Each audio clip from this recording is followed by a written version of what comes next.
Veriliş niyə bağlandı ki? Vallahi mən bilmirəm axı. Verilişi bağlayan televiziya oturub orada özləri bağlayıb da. Nə bilim, nə deyim? Deyim veriliş niyə bağlamısınız? Dədəmin televiziyasıdır. Yoxsa anamın televiziyası, atamın televiziyasıdır. Televiziyanın rəhbəri oturur deyir ki, bağlayıram. Bağlayırsan Allah canını sağ eləsin. İndi deyir səni başqa cürə görmək istəyirəm. Deyirəm lap yaxşı, Allah canını sağ eləsin. Mənim yadımdadır, hətta evli proqramını biz aparırdıq. Vüqar Qaradağlı televiziyaya gələndə dedi, Zaur, mən səni başqa ampulada görmək istəyirəm. Belə evlilik havasını görmək istəmirəm.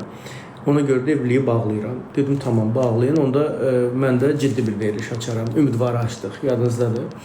Ondan sonra ümidvar da bağlandı. Sonra öz aramızda oldu. Öz aramızdadan sonra bizimlə sən oldu. Rəhbərlikdir, deyir ki, mən də bizimlə sən istəmirəm. Sabah sizinləyəm istəyirəm. Zaur, mən səni burada görmək istəyirəm. Zaurun dədəsinin mülkiyyəti deyil ki, televiziya. Elə də elə deyil.